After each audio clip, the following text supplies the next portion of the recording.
ॐ भद्रं कर्णेभिः शृणुयाम देवाः भद्रं पश्येमाक्षभिर्यजत्राः स्थिरैरङ्गैस्तुष्टुवागुंसस्तनूभिः व्यशेम देवहितं यदायुः स्वस्ति न इन्द्रो वृद्धश्रवाः स्वस्ति नः पूषा विश्ववेदाः स्वस्ति नस्तार्क्ष्यो अरिष्टनेमिः स्वस्ति नो बृहस्पतिर्दधातु ॐ शान्तिः शान्तिः शान्तिः हरिः ॐ श्रीगुरुभ्यो नमः हरिः ॐ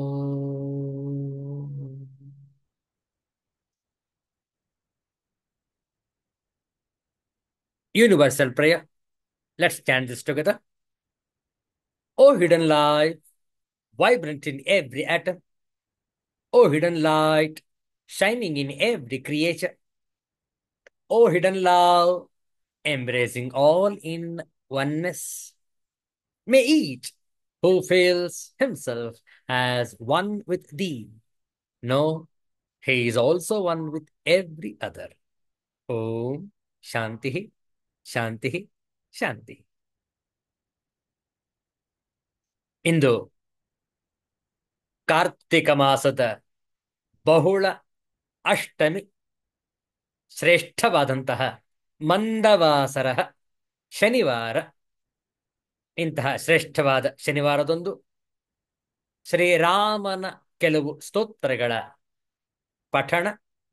ತಾವು ಕೂಡ ನಮ್ಮೊಡನೆ ಈ ಸ್ತೋತ್ರಗಳನ್ನು ಹೇಳಬಹುದು. ಸ್ತೋತ್ರಗಳನ್ನು ಪರದೆಯ ಮೇಲೆ ಹಂಚಿಕೊಂಡಿದ್ದೇವೆ. ನಮ್ಮೊಟ್ಟಿಗೆ ತಾವು ಕೂಡ ಹೇಳುವಂತವರಾಗಿ ಶ್ರೀರಾಮ ಸ್ತೋತ್ರಾಣಿ. ರಾಮಾಯ ರಾಮಭದ್ರಾಯ ರಾಮಚಂದ್ರಾಯ ವೇಧಸೆ ರಘುನಾಥಾಯ ನಾಥಾಯ ಸೀತಾಯಾಃ ಪತಯೇ ನಮಃ. ವೈದೇಹಿ ಸಹಿತಂ ಸುರದ್ರುಮತಲೆ ಹೈಮೇ ಮಹಾಮಂಟಪೇ ಮಧ್ಯೆ ಪುಷ್ಪಕಮಾಸನೆ ಮಣಿಮಯೇ ವೀರಾಸನೆ ಸಂಸ್ಥಿತಂ ಅಗ್ರೆ ವಾಚಯತೆ ಪ್ರಭಂಜನಸುತೆ ತತ್ವಂ ಮುನಿಭ್ಯಃ ಪರಂ ವ್ಯಾಖ್ಯಾಂತಂ ಭರತಾದಿಭಿಃ ಪರಿವೃತಂ ರಾಮಂ ಭಜೆ ಶ್ಯಾಮಲಂ. ಧರ್ಮಾತ್ಮಾ ಸತ್ಯಸಂಧಶ್ಚ ರಾಮೋ ದಾಶರಥಿರ್ಯದಿ ಪೌರುಷೇ ಚಾಪ್ರತಿದ್ವಂದ್ವಃ ಶರೈನಂ ಜಹಿ ರಾವಣಿಂ. ವಾಮೇ ಭೂಮಿ ಸುತಾ ಪುರಸ್ತು ಹನುಮಾನ್ ಪಶ್ಚಾತ್ ಸುಮಿತ್ರಾ ಸುತಃ ಶತ್ರುಘ್ನೋ ಭರತಶ್ಚ ಪಾರ್ಶ್ವದಳಯೋಃ ವಾಯ್ವಾದಿಕೋಣೇಷು ಚ ಸುಗ್ರೀವಶ್ಚ ವಿಭೀಷಣಶ್ಚ ಯುವರಾಟ್ ತಾರಾಸುತೋ ಜಾಂಬವಾನ್ ಮಧ್ಯೆ ನೀಲಸರೋಜ ಕೋಮಲರುಚಿಂ ರಾಮಂ ಭಜೆ ಶ್ಯಾಮಲಂ. ರಾಮಂ ರಾಮಾನುಜಂ ಸೀತಾಂ ಭರತಂ ಭರತಾನುಜಂ ಸುಗ್ರೀವಂ ವಾಯುಸೂನುಂ ಚ ಪ್ರಣಮಾಮಿ ಪುನಃ ಪುನಃ. ನಮೋऽस्तु ರಾಮಾಯ ಸಲಕ್ಷ್ಮಣಾಯ ದೇವ್ಯೈ ಚ ತಸ್ಯೈ ಜನಕಾತ್ಮಜಾಯೈ. ನಮೋऽस्तु ರುದ್ರೇಂದ್ರಯಮಾನಿಲೇಭ್ಯಃ ನಮೋऽस्तु ಚಂದ್ರಾರ್ಕಮರುದ್ಗಣೇಭ್ಯಃ ಆಪದಾಮಪಹರ್ತಾರಂ दातारं सर्वसम्पदां लोकाभिरामं श्रीरामं भूयो भूयो नमाम्यहम् भर्जनं भवबीजानाम् अर्जनं सुखसम्पदा तर्जनं यमदूतानां राम रामेति गर्जनम् सुप्रसन्नः शान्तमनः सत्यसन्धो जितेन्द्रियः धर्मज्ञो नयसारज्ञः राजा दाशरथिर्जयी धर्मात्मानं सत्यसन्धं न्यायवादिनमव्ययम् सर्वसम्पत्प्रदं धीरं श्रीरामं प्रणमाम्यहम् श्रीरामं ಪ್ರಣಮಾಮ್ಯಹಂ.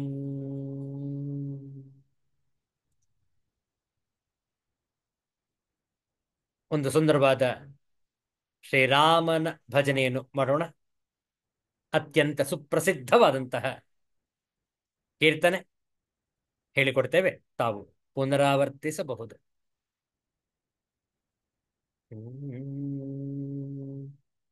ರಘುಪತಿ ರಾಘವ ರಾಜ ರಾಮ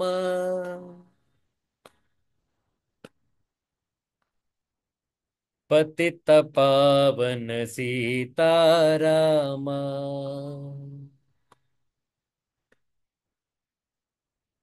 ರಘುಪತಿ ರಾಘವ ರಾಜ ರಾಮ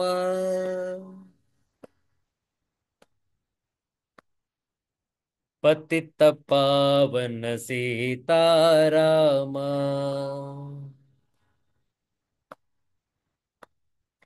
ಸುಂದರ ವಿಗ್ರಹ ಮೇಘ ಶ್ಯಾಮ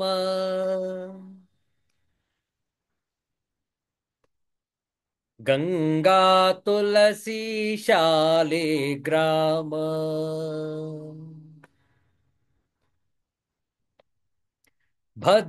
ಭದ್ರಗಿರೀಶ್ವರ ಸೀತಾರಾಮ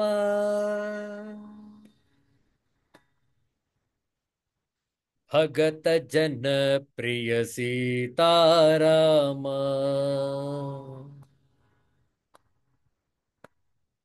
ಜಾನಕಿ ರಮಣ ಸೀತಾರಾಮ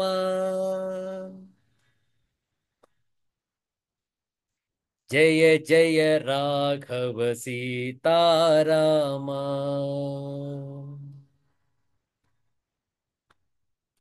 ರಘುಪತಿ ರಾಘವ ರಾಜ ರಾಮ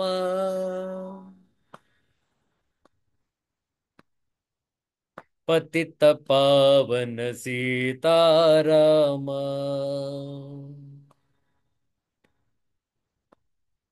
ಸುಂದರ ವಿಗ್ರಹ ಮೇಘ ಶ್ಯಾಮ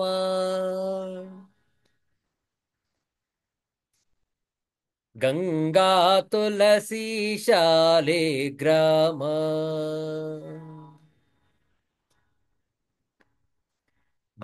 ಭದ್ರಗಿರೀಶ್ವರ ಸೀತಾರಾಮ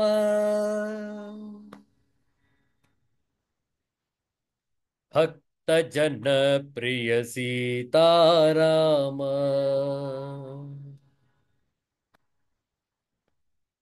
ಜಾನಕಿ ರಮಣ ಸೀತಾರಾಮ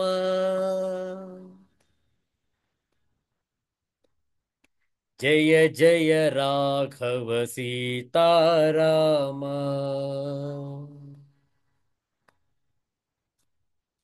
ರಾಮ ರಾಮ ಜಯ ರಾಜ ರಾಮ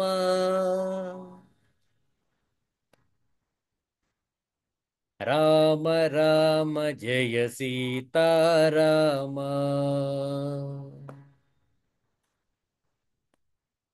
ರಾಮ ರಾಮ ಜಯ ರಾಜ ರಾಮ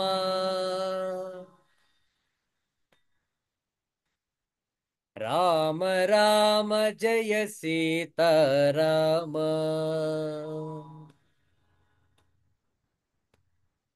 राम राम जय राजा राम।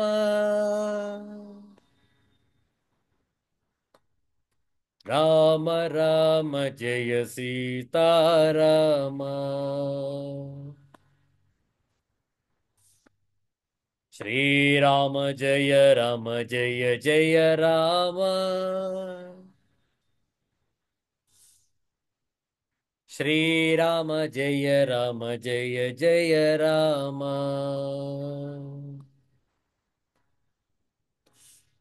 श्रीराम जय राम जय जय राम।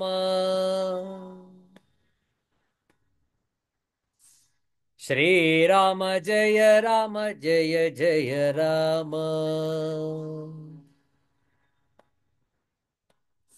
श्रीराम जय राम जय जय राम।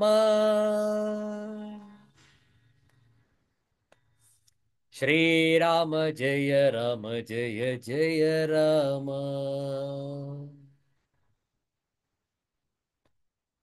रघुपति राघव राजा राम।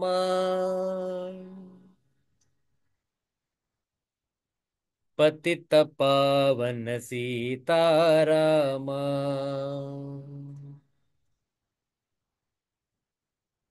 पतित पावन सीताराम।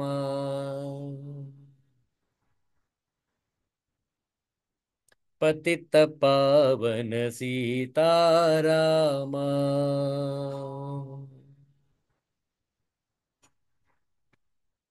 अयोध्यापति श्री रामचंद्र महाराज की जय। सिद्धांत अवधूत चिंतन श्री गुरुदेव दत्त। जय जय रघुवीर समर्थ श्री सद्गुरुनाथ महाराज की जय। हर हर नमः पार्वती पतये। हर हर महादेव शंभो। ಕಾರ್ತಿಕ ಬಹುಳ ಅಷ್ಟಮಿ ಶನಿವಾರ ನವೆಂಬರ್ ತಿಂಗಳ 23ನೇ ತಾರೀಕು 2024ನೇ ಇಸವಿ.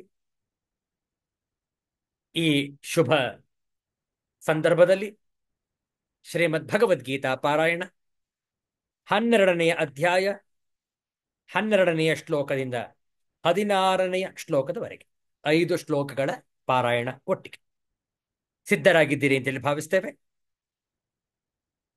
ಓಂ ಶ್ರೀ ಪರಮಾತ್ಮನೇ ನಮಃ. ಅಥ ದ್ವಾದಶೋऽಧ್ಯಾಯಃ ಭಕ್ತಿಯೋಗಃ. ಶ್ರೀ ಭಗವಾನುವಾಚ ಶ್ರೇಯೋ ಹಿ ಜ್ಞಾನಮಭ್ಯಾಸಾತ್ ಜ್ಞಾನಾಧ್ಯಾನಂ ವಿಶಿಷ್ಯತೆ. ಧ್ಯಾನಾತ್ ಕರ್ಮಫಲತ್ಯಾಗಃ ತ್ಯಾಗಾಚ್ಛಾಂತಿರನಂತರಂ. ಅದ್ವೇಷ್ಟಾ ಸರ್ವಭೂತಾನಾಂ ಮೈತ್ರಃ ಕರುಣ ಏವ ಚ. ನಿರ್ಮಮೋ ನಿರಹಂಕಾರಃ ಸಮದುಃಖ ಸುಖ ಶಮೀ. ಸಂತುಷ್ಟಃ ಸತತಂ ಯೋಗಿ ಯತಾತ್ಮಾ ದೃಢನಿಶ್ಚಯಃ. ಮಯ್ಯರ್ಪಿತಮನೋ ಬುದ್ಧಿಃ ಯೋ ಮದ್ಭಕ್ತಃ ಸ ಮೇ ಪ್ರಿಯಃ. ಯಸ್ಮಾನ್ನೋ ದ್ವಿಜತೆ ಲೋಕಃ ಲೋಕಾನ್ನೋ ದ್ವಿಜತೆ ಚ ಯಃ.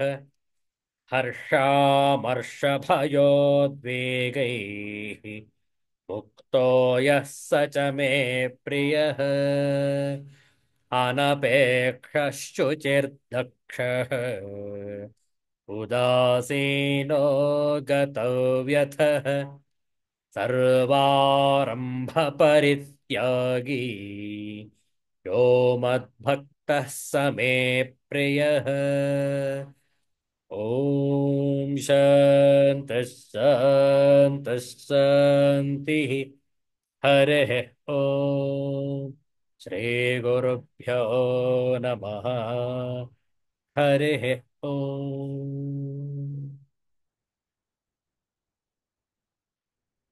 ಶ್ರೀ ಗುರುಭ್ಯೋ ನಮಃ. ಶ್ರೀಮದ್ಭಗವದ್ಗೀತೆಯ ಭಕ್ತಿಯೋಗದ ವಿಶ್ಲೇಷಣೆ ನಡೆಯುತ್ತಿದೆ. 16ನೆಯ ಶ್ಲೋಕದಲ್ಲಿ ಭಕ್ತನ 6 ಲಕ್ಷಣಗಳನ್ನು ತಿಳಿಸಲಾಗಿದೆ. ಆ 6 ಲಕ್ಷಣಗಳಲ್ಲಿ 3 ಲಕ್ಷಣಗಳನ್ನು ನಾವು ಸುದೀರ್ಘವಾಗಿ ಚರ್ಚೆ ಮಾಡಿದ್ದೇವೆ. ಅನಪೇಕ್ಷ, ಶುಚಿ, ದಕ್ಷ. ಇನ್ನು ಉಳಿದ 3 ಇಂದು ಚರ್ಚೆ ಮಾಡುವ. ಉದಾಸೀನ, ಭಕ್ತನು ಉದಾಸೀನನು. ಉದಾಸೀನ ಆಗಲೇ ಹೇಳಿದ ಹಾಗೆ ಕನ್ನಡದ ಉದಾಸೀನ ಅಲ್ಲ. ಕನ್ನಡದ ಉದಾಸೀನ ಅಂದ್ರೆ ಅಸಡ್ಡೆ, ಬೇಸರ, ಜಾಗೃತಿ ಇಲ್ಲದಿರುವಿಕೆ ಇತ್ಯಾದಿ ಅರ್ಥಗಳನ್ನು ಕೊಡುತ್ತೆ. ಆದರೆ ಸಂಸ್ಕೃತದ ಉದಾಸೀನ ವಿಶಿಷ್ಟವಾದದ್ದು. ಉತ್ ಆಸೀನ. ಉತ್ ಅಂದ್ರೆ ಮೇಲ್ದರ್ಜೆಯಲ್ಲಿ ಅಂತ ಅರ್ಥ. ಆಸೀನ ಅಂದ್ರೆ ಕುಳಿತುಕೊಂಡಿರುವುದು ಎಂಬ ಅರ್ಥವನ್ನು ಕೊಡುತ್ತೆ. ಆದರೆ ಇದು ಮಾರ್ಮಿಕವಾದಂತಹ ಒಂದು ಪದ. ಮೇಲೆ ಕುಳಿತುಕೊಂಡಿರುವಂಥದ್ದು ಅನ್ನುವ ಅರ್ಥ ಬರೋದಿಲ್ಲ ಇಲ್ಲಿ. ಉತ್ ಅಂದ್ರೆ ಅತ್ಯಂತ ಉತ್ತಮವಾದ. ಆಸೀನ ಅತ್ಯಂತ ಉತ್ತಮವಾದ ವಿಚಾರ ಉಳ್ಳವ ಅಂತ ಅರ್ಥ. ಅತ್ಯಂತ ಗರಿಷ್ಠ ಮಟ್ಟದಲ್ಲಿ ಆಸೀನನಾಗಿರುವ, ಒಳ್ಳೆಯ ವಿಚಾರವನ್ನು ಹೊಂದಿರುವ ಅನ್ನುವ ಅರ್ಥಗಳನ್ನು ಕೂಡ ಕೊಡುತ್ತೆ. ಮತ್ತೊಂದು ಅರ್ಥ ಶಾಂಕರ ಭಾಷ್ಯದಲ್ಲಿ ಕೊಟ್ಟಿದ್ದಾರೆ. ಪಕ್ಷಪಾತರಹಿತ. ಇಂಗ್ಲಿಷ್ ಹೇಳ್ತೇವೆ he is impartial. Any devotee, any ಭಕ್ತ ಈಸ್ ಇಂಪಾರ್ಷಿಯಲ್. ಪಕ್ಷಪಾತರಹಿತ. ಮತ್ತೊಂದು ಗತವ್ಯಥ. ವ್ಯಥೆ ಅಂತಂದ್ರೆ ದುಃಖ, ವೇದನೆ. ಗತ ಆ ವೇದನೆ ಇಲ್ಲದಿರುವಿಕೆ, ವ್ಯಥೆ ಇಲ್ಲದಿರುವಿಕೆ, ದುಃಖರಹಿತನಾಗಿರುವವನೇ ಭಕ್ತನು. ಮತ್ತೊಂದು ಸರ್ವಾರಂಭ ಪರಿತ್ಯಾಗಿ. ಎಲ್ಲ ಕ್ರಿಯೆಗಳ ಕರ್ತೃತ್ವದ ತ್ಯಾಗಿ ಈ ಭಕ್ತನು. ಅತ್ಯಂತ ಉತ್ತಮವಾದಂತಹ ಈ 3 ಭಕ್ತನ ಲಕ್ಷಣಗಳನ್ನು ಇಂದು ಚರ್ಚೆ ಮಾಡುವ. ಮೊದಲನೇದು ಉದಾಸೀನ. ಆಚಾರ್ಯ ಶಂಕರರ ಭಾಷ್ಯವನ್ನು ನೋಡಿ ನಂತರ ಇದರ ಸಂಪೂರ್ಣವಾದ ವಿಚಾರವನ್ನು ಮಾಡೋಣ.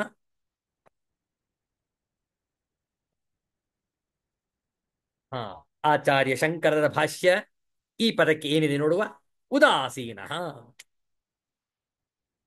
ಉದಾಸೀನ ನ ಕಸ್ಯಚಿತ್ ಮಿತ್ರಾದೇಹ ಪಕ್ಷಂ ಭಜತೆ ಯಹ ಸಹ ಉದಾಸೀನ ಯತಿ. ಎಷ್ಟು ಚೆನ್ನಾಗಿದೆ ನೋಡಿ. ಉದಾಸೀನನು ಅಂದ್ರೆ ಯಾವನು ಮಿತ್ರನೇ ಮೊದಲಾದ ಯಾರೊಬ್ಬರ ಪಕ್ಷವನ್ನೂ ಸೇರದೆ ಇರುವನೋ ಅವನು ಉದಾಸೀನನು, ಅವನು ಯತಿಯು. ನೋಡಿ ಎಷ್ಟು ಚೆನ್ನಾಗಿದೆ. ಸಾಮಾನ್ಯವಾಗಿ ನಮ್ಮ ಮನಗಳಲ್ಲಿ ಕೆಲವೊಂದು ಭಿನ್ನಾಭಿಪ್ರಾಯಗಳು ಬರಲಿಕ್ಕುಂಟು. ಹೌದಲ್ಲ? ಸರ್ವೇ ಸಾಮಾನ್ಯ.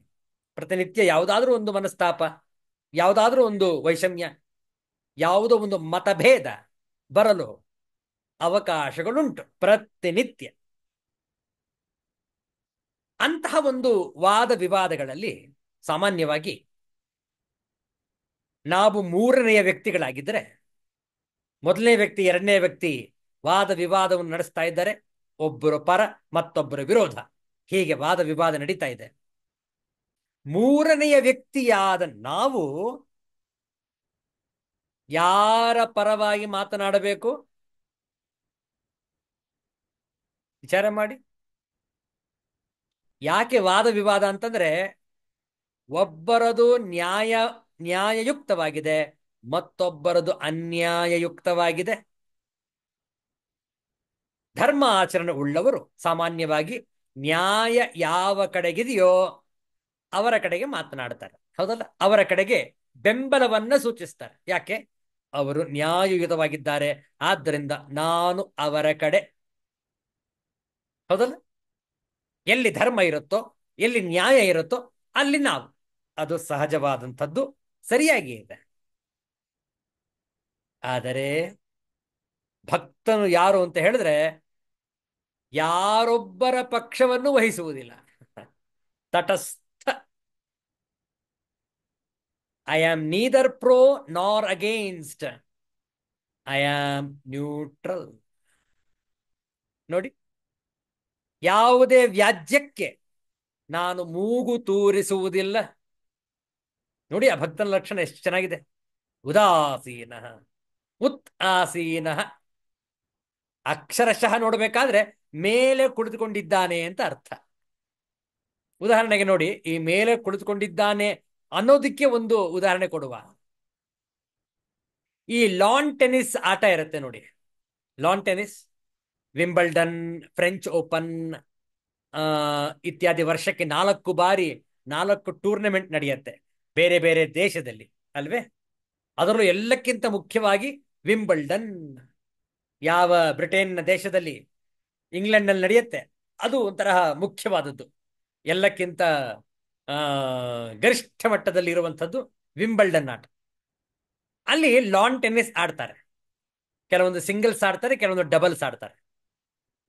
ಈ ಸಿಂಗಲ್ಸ್ ಆಡುವಾಗ ಆ ಕಡೆ ಒಬ್ಬ ಕ್ರೀಡಾಪಟು, ಈ ಕಡೆ ಒಬ್ಬ ಕ್ರೀಡಾಪಟು, ಇಬ್ರು ನಿಂತಿರ್ತಾರೆ, ಇಬ್ರು ಆಡ್ತಾ ಇರ್ತಾರೆ.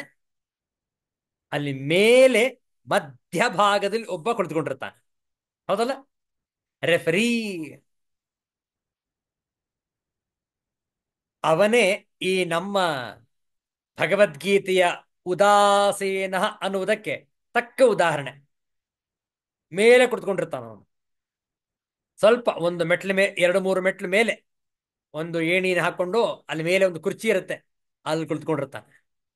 ಅಕ್ಷರಶಃ ಉತ್ ಆಸೀನ, ಮೇಲೆ ಕುಳಿತುಕೊಂಡಿದ್ದಾನೆ. ಈಗ ನೀವು ಕೇಳಿ ಪ್ರಶ್ನೆ, ಆ ರೆಫರಿ ಯಾರ ಕಡೆಯವ? ಈ ಬಲಗಡೆ ಇದ್ದಾನಲ್ಲ ಕ್ರೀಡಾಪಟು, ಅವನ ಕಡೆಯೋ ಅಥವಾ ಎಡಗಡೆ ಇದ್ದಾನಲ್ಲ ಅವನ ಕಡೆಯೋ? ಆ ರೆಫರಿ ಯಾರ ಕಡೆಯೂ ಇಲ್ಲ. ಎಲ್ಲಿ ನ್ಯಾಯ ಇರುತ್ತೆ ಅದರಂತೆ ಅವನು ತೀರ್ಪನ್ನು ಕೊಡ್ತಾ ಇರ್ತಾನೆ, ಪಾಯಿಂಟ್ಸ್ ಅನ್ನ ಕೊಡ್ತಾ ಇರ್ತಾನೆ.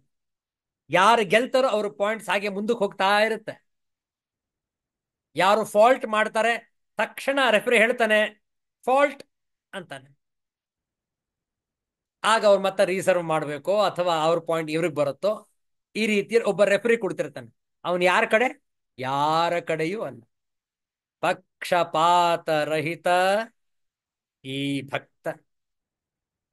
ಯಾವುದೇ ವ್ಯಾಜ್ಯಕ್ಕೂ ಮೂಗು ತೂರಿಸುವುದಿಲ್ಲ. ಯಾಕೆ? ಅವನ ವಿಚಾರಧಾರೆಯೇ ಬೇರೆ, ಅತ್ಯಂತ ಮೇಲ್ಪಂಕ್ತಿಯಲ್ಲಿ ಗರಿಷ್ಠ ಮಟ್ಟದಲ್ಲಿ ಚಿಂತನೆ ನಡೆಸ್ತಾ ಇರ್ತಾನೆ. ಅವನು ಯಾರ ಕಡೆಯೂ ಅಲ್ಲ. ಇದು ಭಕ್ತನ ಲಕ್ಷಣವಾದರೆ ಭಗವಂತ ಹೇಗೆ? ಭಗವಂತನೂ ಕೂಡ ಪಕ್ಷಪಾತರಹಿತ. ಅವನ ಎಲ್ಲರೂ ಮಕ್ಕಳೇ, ಹೌದಲ್ಲ? ಭಗವಂತನ ಸ್ವರೂಪವೇ ಈ ವಿರಾಟ್ ಸೃಷ್ಟಿ, ಹೌದಲ್ಲ? ಅವನು ಯಾರ ಪರ, ಯಾರಿಗೆ ಒಲವು, ಯಾರಿಗೆ ದ್ವೇಷ, ಯಾರ ಪರವೂ ಇಲ್ಲ ಅವನು, ಯಾರ ವಿರೋಧವೂ ಇಲ್ಲ ಅವನು. ಯಾರು? ಭಗವಂತನು. ಭಕ್ತನೂ ಕೂಡ ಪಕ್ಷಪಾತರಹಿತ. ಆದ್ರಿಂದ ಅವನಿಗೆ ಹೆಸರು ಉದಾಸೀನ. ಉತ್ ಆಸೀನ ಅಂತಂದ್ರೇನು? ಪ್ರಾಪಂಚಿಕದ ಚಿಂತನೆಯನ್ನು ಬಿಟ್ಟು ಲೌಕಿಕದ ವಿಚಾರವನ್ನು ಬಿಟ್ಟು ಅಲೌಕಿಕವಾದ ಗರಿಷ್ಠ ಮಟ್ಟದ ಶ್ರೇಷ್ಠದ ಚಿಂತನೆ ನಡೆಸುವವ ಉದಾಸೀನ. ನೋಡಿ, ಪ್ರಾಪಂಚಿಕ ಚಿಂತನೆ ಮಾಡುವವರು ಉದಾಸೀನರಾಗಲಿಕ್ಕೆ ಸಾಧ್ಯ ಇಲ್ಲ. ಯಾಕೆಂದ್ರೆ ಅವ್ರ ಮೇಲೆ ಕುಳಿತುಕೊಂಡೇ ಇಲ್ಲ, ಅವರು ಕೆಳಮಟ್ಟದಲ್ಲೇ ಇದ್ದಾರೆ. ಹೌದಲ್ಲ? ಅವ್ರಿಗೆ ಹೇಳ್ಬಹುದು ನಾವು ಅಧಾಸೀನ ಅಂತ ಹೇಳ್ಬಹುದು. ಉದಾಸೀನ ಅಲ್ಲ, ಅಧಾಸೀನ. ಕೆಳಗೆ ಕುಳಿತುಕೊಂಡಿರ್ತಾನ ಅವನು. ಯಾಕೆ ಕೆಳಗಡೆ ಕುಳಿತುಕೊಂಡಿದ್ದಾನೆ? ಯಾಕೆಂದ್ರೆ ಅವನು ಅತ್ಯಂತ ಕನಿಷ್ಠ ಮಟ್ಟದಲ್ಲಿ ಪ್ರಾಪಂಚಿಕ ಲೌಕಿಕ ವ್ಯವಹಾರವನ್ನೇ ಸತ್ಯವೆಂದು ನಂಬಿದ್ದಾನೆ. ಇದರಲ್ಲೇ ಅವನಿಗೆ ಹೆಚ್ಚು ಆಸಕ್ತಿ. ಯಾರು ಹೋದ್ರು, ಯಾರು ಬಂದ್ರು, ಯಾರೇನ್ ಮಾಡಿದ್ರು, ಎಲ್ಲಿ ಏನಾಯಿತು, ಇದರ ಕಡೆಗೆ ಅವನ ವಿಚಾರವೇ ವಿನಃ ಉತ್ ಆಸೀನ, ಮೇಲ್ಪಂಕ್ತಿಯಾಗಿ ಮೇಲ್ದರ್ಜೆಯಲ್ಲಿ ಉತ್ತಮವಾದ ಅಲೌಕಿಕ ಚಿಂತನೆ ಮಾಡೋದೇ ಇಲ್ಲ ಅವನು. ಉದಾಸೀನ. ಬಹಳ ಸುಂದರವಾದ ಘಟನೆ ನೆನಪಾಗ್ತಾ ಇದೆ. ಈ ಪ್ರಾಪಂಚಿಕ ಮಟ್ಟದ ಚಿಂತನೆ ಹಾಗೂ ಅಲೌಕಿಕ ಮಟ್ಟದ ಚಿಂತನೆ ವ್ಯತ್ಯಾಸ ನೋಡಿ. ನರೇಂದ್ರನಾಥ ದತ್ತ, ವಿಶ್ವನಾಥ ದತ್ತರ ಮಗ ನರೇಂದ್ರನಾಥ ದತ್ತ. ವಿಶ್ವನಾಥರು ತೀರಿಕೊಂಡ ನಂತರ ಮನೆಯ ಸಂಪೂರ್ಣ ಜವಾಬ್ದಾರಿ, ಸಂಪೂರ್ಣ ಹೊರೆ ನರೇಂದ್ರನಾಥ ದತ್ತನ ಮೇಲೆ ಬೀಳುತ್ತೆ. ಅನೇಕ ಕಷ್ಟ ಕಾರ್ಪಣ್ಯಗಳು, ಅದನ್ನು ಹೋಗಲಾಡಿಸಿಕೊಳ್ಳಬೇಕು ಅನ್ನುವಂತಹ ನಿಟ್ಟಿನಲ್ಲಿ ನರೇಂದ್ರ ಠಾಕೋರ್ ಪರಮಹಂಸರ ಹತ್ರ ಬರ್ತಾನೆ. ರಾಮಕೃಷ್ಣ ಪರಮಹಂಸ ಹತ್ರ, ಠಾಕೋರ್, ನೀವು ಕಾಳಿ ಮಾತೆಯ ಜೊತೆಗೆ ಮಾತಾಡ್ತೀರಿ ಅಂತ ಕೇಳ್ಪಟ್ಟಿದ್ದೇನೆ. ನನಗೆ ವಿಚಿತ್ರವಾದಂತಹ ಪ್ರಾಪಂಚಿಕ ಹಿಂಸೆ ಆಗ್ತಾ ಇದೆ, ಮನೆಯ ಜವಾಬ್ದಾರಿ ಇದೆ, ತುಂಬ ಕಷ್ಟದಲ್ಲಿದ್ದೇನೆ. ದಯವಿಟ್ಟು ನಿಮ್ಮ ಕಾಳಿ ಮಾತೆಯನ್ನು ಕೇಳಿಕೊಂಡು ನನಗೆ ಆರ್ಥಿಕವಾಗಿ, ಭೌತಿಕವಾಗಿ ಸಹಾಯ ಮಾಡಬೇಕು ಎಂದು ತಾವು ಕೇಳಿಕೊಳ್ಳಬಲ್ಲಿರ? ಕೇಳ್ಕೊಳ್ತಾನೆ ನರೇಂದ್ರ ಠಾಕೂರ್ ಅವರ ಹತ್ರ.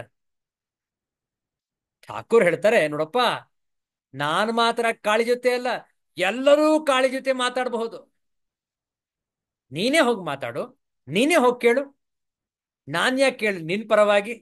ನನಗೆ ಏನ್ ಬೇಕು ನಾನು ಕೇಳ್ಕೊಳ್ತೀನಿ, ನಿನಗೇನ್ ಬೇಕು ನೀನ್ ಕೇಳ್ಕೊ. ಹೋಗು, ಒಳಗಡೆ ಕಾಳಿ ಇದ್ದಾಳೆ, ನೀನೇ ಕೇಳ್ಕೊ ಹೋಗು. ನರೇಂದ್ರನಾಥ ದತ್ತ ಗರ್ಭಗುಡಿಯ ಒಳಗೆ ಪ್ರವೇಶ ಮಾಡಿ ಕೇಳ್ಕೊಳ್ತಾನೆ, ಹೇ ಮಾತೆ, ನನಗೆ ಜ್ಞಾನವನ್ನು ಕೊಡು, ವೈರಾಗ್ಯವನ್ನು ಕೊಡು, ಪ್ರಾಪಂಚಿಕ ಮೋಹದಿಂದ ಬಿಡುಗಡೆಗೊಳಿಸು, ಅಲೌಕಿಕವಾಗಿ ನಾನು ಪಾರಮಾರ್ಥಿಕ ತತ್ವವನ್ನು ಅರ್ಥ ಮಾಡಿಕೊಳ್ಳುವ ಹಾಗೆ ಮಾಡು. ಕೇಳ್ಕೊಳ್ತಾರೆ. ಗರ್ಭಗುಡಿಯಿಂದ ಹೊರಗೆ ಬರ್ತಾರೆ. ಹೊರಗೆ ಠಾಕೂರ್ ಕುಳಿತಿದ್ದಾರೆ. ಏನಪ್ಪಾ ನರೇನ್, ಕೇಳ್ಕೊಂಡ್ಯಾ ಕಾಳಿ ಮಾತೆಯನ್ನ? ನಿನ್ಗೇನು ಹಣ ಬೇಕು, ದುಡ್ಡು ಬೇಕು, ಸಂಪತ್ತು ಬೇಕು, ಕಷ್ಟಗಳ ಪರಿಹಾರ ಆಗ್ಬೇಕು ಅಂತ ಏನೋ ಕೇಳ್ಕೊಂಡ್ಯಲ್ಲ, ಕೇಳ್ಕೊಂಡ್ಯಾ? ಕಾಳಿ ಮಾತೆ ಉತ್ತರ ಕೊಟ್ಲ? ನರೇನ್, ಅಯ್ಯೋ ಠಾಕೂರ್, ಇದನ್ನೆಲ್ಲ ನಾನು ಕೇಳಕ್ಕೆ ಮರ್ತ್ಬಿಟ್ನಲ್ಲ, ನಾನು ಬೇರೆ ಏನೋ ಕೇಳ್ಕೊಂಡ್ಬಿಟ್ಟೆ, ನಾನು ಯಾತಕ್ಕೆ ಹೋಗಿದ್ದನೋ ಅದನ್ನೇ ಮರ್ತ್ಬಿಟ್ಟಿದ್ದೆ ನಾನು. ಹೌದಾ, ಸರಿ, ಇನ್ನೊಂದ್ಸರಿ, ಈಗ ಮರಿಬೇಡ, ಸರಿಯಾಗಿ ಏನು ಕೇಳಿಕೊಳ್ಳಬೇಕೋ ನೆನಪಲ್ಲಿಟ್ಟುಕೊಂಡು ಮರೆಯದೆ ಅದನ್ನೇ ಕೇಳ್ಕೊ ಹೋಗು. ಇನ್ನೊಂದ್ಸಲ ಹೋಗು. ಮತ್ತೊಮ್ಮೆ ನರೇನ್ ಗರ್ಭಗುಡಿಗೆ ಪ್ರವೇಶ. ಹೇ ದೇವಿ, ಹೇ ಮಾತೆ, ಹೇ ಅಂಬೆ, ಜ್ಞಾನ ವೈರಾಗ್ಯ ಸಿದ್ಧ್ಯರ್ಥಂ. ಜ್ಞಾನ ಮತ್ತು ವೈರಾಗ್ಯ ಅತ್ಯಂತ ತೀವ್ರಗತಿಯಲ್ಲಿ ನನ್ನಲ್ಲಿ ಉಂಟಾಗಲಿ. ಮತ್ತೆ ಅದೇ ಕೇಳ್ಕೊಂಡು ವಾಪಸ್ ಬಂದ. ಯಾರು? ನರೇಂದ್ರನಾಥ ದತ್ತ. ಠಾಕೂರ್ ಹೇಳಿದ್ರು, ಏನಪ್ಪಾ ಕೇಳ್ಕೊಂಡ್ಯಾ? ಎಷ್ಟು ದುಡ್ಡು ಕೇಳ್ಕೊಂಡೆ? ಎಷ್ಟು ಕೊಡ್ತೀನಿ ಇಂದ್ಲು ಮಾತೆ? ತಿರ್ಗಾ ನರೇಂದ್ರ ಹೇಳ್ತಾನೆ, ಓ, ಮರ್ತೆ ಬಿಟ್ಟೆ ಅದು. ಮತ್ತೆ ಎರಡನೇ ಬಾರಿಯೂ ಮರ್ತೆ ನಾನು ಕೇಳ್ಕೊಳ್ಳೋದಿಕ್ಕೆ. ಯಾಕೆ? ನನಗೆ ಒಳಗಡೆ ಹೋದ ಕೂಡ್ಲೆ ಪ್ರಾಪಂಚಿಕದ ವಸ್ತುಗಳನ್ನ ಕೇಳ್ಕೊಳ್ಬೇಕು ಅಂತ ಅನ್ಸೋದೇ ಇಲ್ವಲ್ಲ. ಠಾಕೋರ್, ನೀವೇ ಏನೋ ಮಾಟ ಮಂತ್ರ ಮಾಡ್ತಾ ಇದ್ದೀರಿ. ನಿಮ್ಮದೇ ಇದೆಲ್ಲ ಆಟ ನಾಟಕ. ನೀವೇ ಏನೋ ಮಾಡ್ತಾ ಇದ್ದೀರಿ ನನಗೆ. ಏ ಇಲ್ಲಪ್ಪ, ನಾನೇನ್ ಮಾಡ್ತಾನೆ, ನನ್ನ ಪಾಡ ನಾನು ಕೊಡ್ತಿದ್ದೀನಿ. ಎಲ್ಲ ನಿಂದೆ. ನೀನೇನ್ ಕೇಳ್ಕೋಬೇಕು ಕೇಳ್ಕೊ ಹೋಗು. ನೋಡು, ಕೊನೆಯ ಬಾರಿ, ಮೂರನೇ ಮೂರನೇ ಬಾರಿ, ಮೂರನೇ ಮುಕ್ತಾಯ ಅಂತ ಹೇಳ್ತಾರೆ. ಕೊನೆಯ ಬಾರಿ ಪ್ರಯತ್ನ ಮಾಡಿ ಹೋಗು. ಪ್ರಾಪಂಚಿಕತೆ ಕೇಳ್ಕೊಳ್ಬೇಕು, ಹೋಗು. ಮೂರನೇ ಬಾರಿ ಮತ್ತೆ ಅದೇ. ನರೇಂದ್ರನಾಥ ದತ್ತನಿಗೆ ಪ್ರಾಪಂಚಿಕದ ವಿಷಯಗಳನ್ನು ಕುರಿತು ಕೇಳಿಕೊಳ್ಳುವ ಮನಸ್ಸೇ ಇಲ್ಲ ಆ ಮಾತೆಯ ಎದುರಿನಲ್ಲಿ. ನೋಡಿ, ಆಚೆ ಬರ್ತಾರೆ, ಮತ್ತೆ ಅಳ್ತಾರೆ. ಈಗ ಯಾರು? ನರೇಂದ್ರನಾಥ ದತ್ತ ಅಳ್ತಾನೆ ಠಾಕೂರ್ ಮುಂದೆ. ಇಲ್ಲ ಠಾಕೂರ್, ನನಗೆ ಪ್ರಾಪಂಚಿಕದ್ದು ಕೇಳ್ಕೊಳ್ಬೇಕು ಅಂತ ಮನಸ್ಸೇ ಬರೋದಿಲ್ಲ.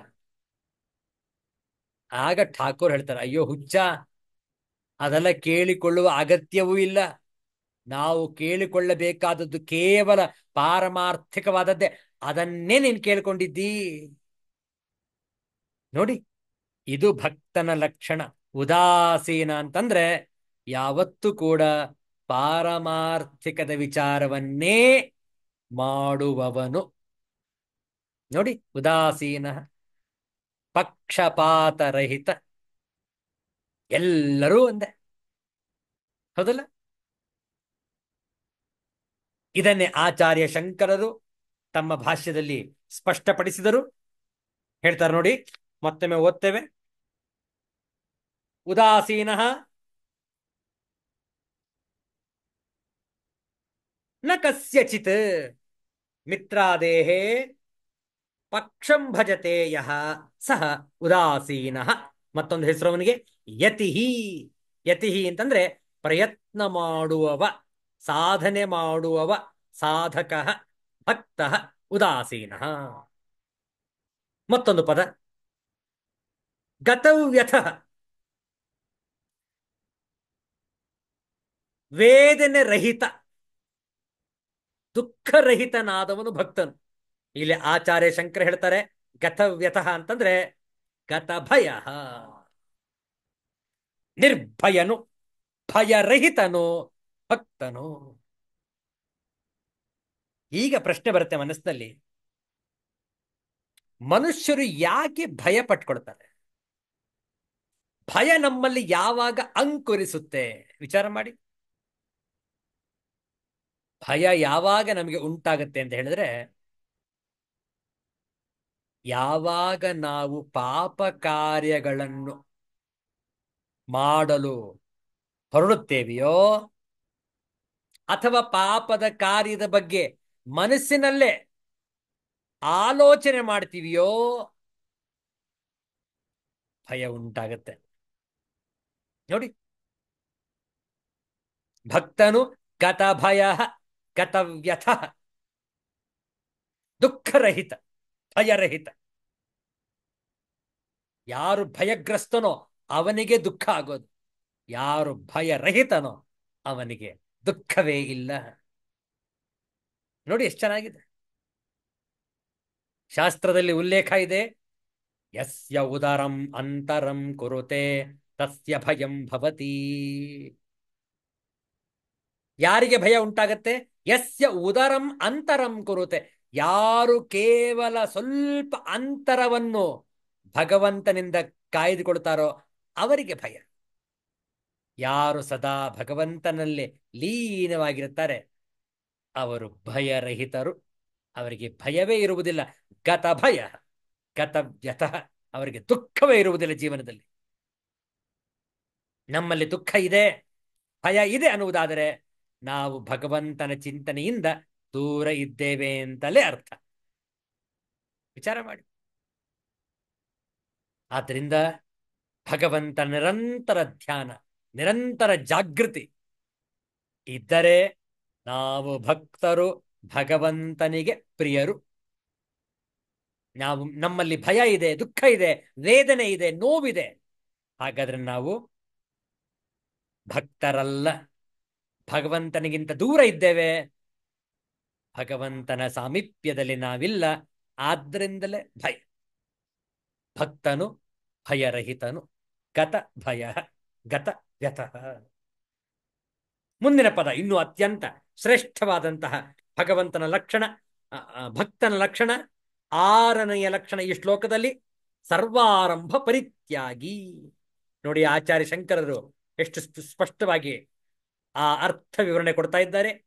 ಆರಭ್ಯಂತೆ ಇತಿ ಆರಂಭಾ ಇಹ ಅಮುತ್ರ ಫಲಭೋಗಾರ್ಥಾನಿ ಕಾಮಹೇತೂನಿ ಕರ್ಮಾಣಿ ಸರ್ವಾರಂಭಾ ತಾನ್ ಪರಿತ್ಯಕ್ತುಂ ಶೀಲಂ ಅಸ್ಯ ಇತಿ ಸರ್ವಾರಂಭ ಪರಿತ್ಯಾಗಿ. ಯಹ ಮದ್ಭಕ್ತಃ ಸಹ ಮೇ ಪ್ರಿಯಃ. ಯಾರು ಈ ಸರ್ವಾರಂಭ ಪರಿತ್ಯಾಗಿ ಹೇಳ್ತಾರೆ ನೋಡಿ.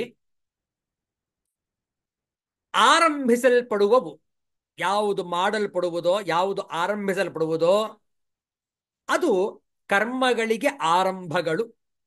ಇಲ್ಲಿ ಆರಂಭ ಅಂತಂದ್ರೆ ಕರ್ಮ ಅಂತ ತಿಳ್ಕೊಳ್ಬೇಕು ನಾವು. ಯಾವುದನ್ನೇ ನಾವು ಪ್ರಾರಂಭ ಮಾಡಿದರೂ ಕರ್ಮವನ್ನು, ಆಗ ನಾವು ಅದನ್ನು ಆರಂಭಾ ಅಂತ ಹೇಳ್ಬೋದು. ಆರಂಭಗಳು, ಕರ್ಮಗಳು ಅಂತ ಹೆಸರು. ಇಲ್ಲಿ ಇಹ ಅಮೂತ್ರ, ಪರಲೋಕದಲ್ಲಿ ಇಹ ಅಮೂತ್ರ ಫಲಭೋಗಾರ್ಥಾನಿ, ಫಲವನ್ನು ಉಣ್ಣುವುದಕ್ಕೆಂದು ಕಾಮವೆಂಬ ನಿಮಿತ್ತದಿಂದ ಮಾಡುವ ಕರ್ಮಗಳು ಸರ್ವಾರಂಭಗಳು.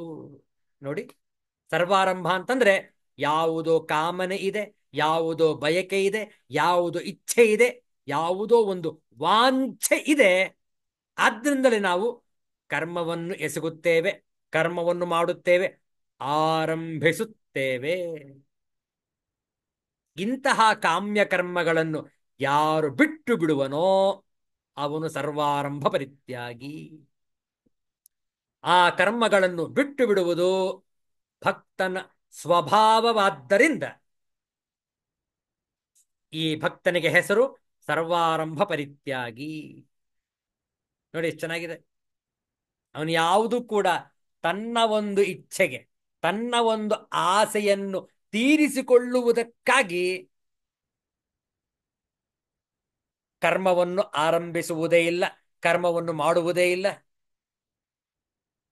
ಯಾರು ಕಾಮ್ಯ ಕರ್ಮಗಳನ್ನು ತ್ಯಜಿಸಿರುವನೋ ಅವನೇ ಭಕ್ತನು.